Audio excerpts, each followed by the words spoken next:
Quatrième jour du mois consacré au précieux sang de Jésus. Le sang très précieux de Jésus-Christ rachète l'âme de la servitude du péché. Un des plus déplorables effets que le péché produit dans notre âme est de la rendre esclave des passions et du démon, ce qui est la plus dure et la plus triste de toutes les servitudes. Le péché rend l'âme esclave des passions, parce que l'homme devient esclave de celui qui l'a vaincu. Celui qui commet le péché se fait esclave du péché. Le péché rend l'âme esclave du démon, car consentir à ses mauvaises suggestions, c'est se soumettre à son joug tyrannique, sous lequel la pauvre âme est tenue dans une honteuse dépendance. On peut alors dire des pécheurs qu'ils sont soumis à la volonté du démon. Or, le sang de Jésus-Christ nous arrache au déshonneur d'un pareil esclavage. Il nous arrache au joug des passions.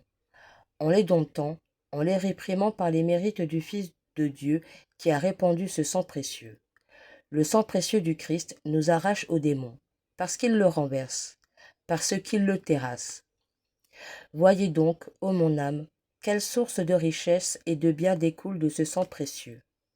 Mon Dieu, combien toutes ces vérités sont bien indiquées dans ces paroles de la sagesse bénissant le bois de la croix où s'effectua la justice.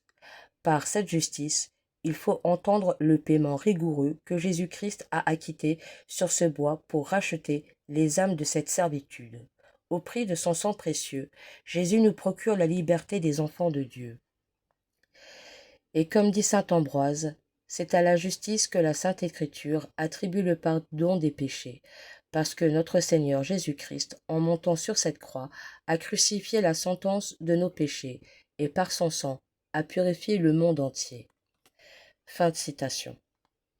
Mais profitons-nous de cet affranchissement que le sang de Jésus-Christ nous a mérité? Vivons-nous comme de vrais enfants de Dieu?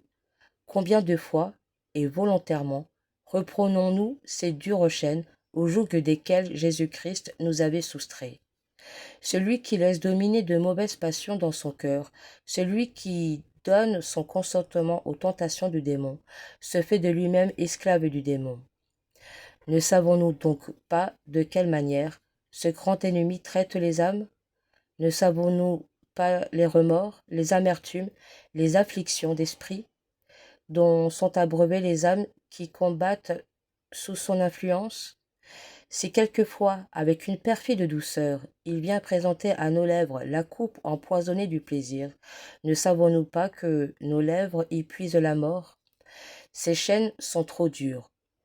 Brisons-les enfin, et jouissons de cette liberté que Jésus nous a acquis au prix de son sang.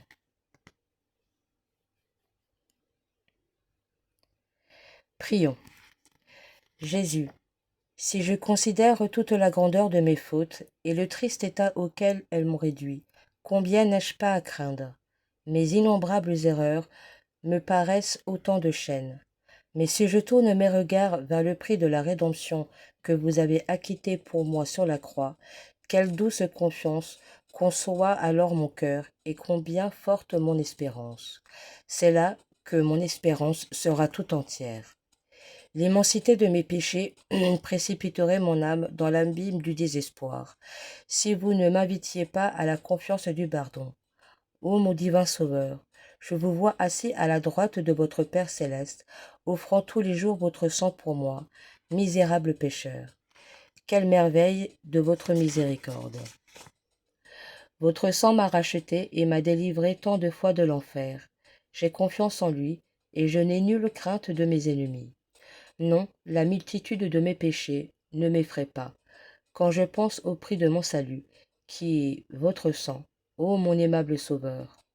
Père éternel et tout-puissant, je vous offre les mérites du sang précieux de Jésus, votre Fils bien-aimé, mon divin Rédempteur, pour mes parents, amis et ennemis, pour les pauvres, les malades, les malheureux et tous ceux enfin pour lesquels vous savez que je dois prier, et vous voulez que je prie. Amen.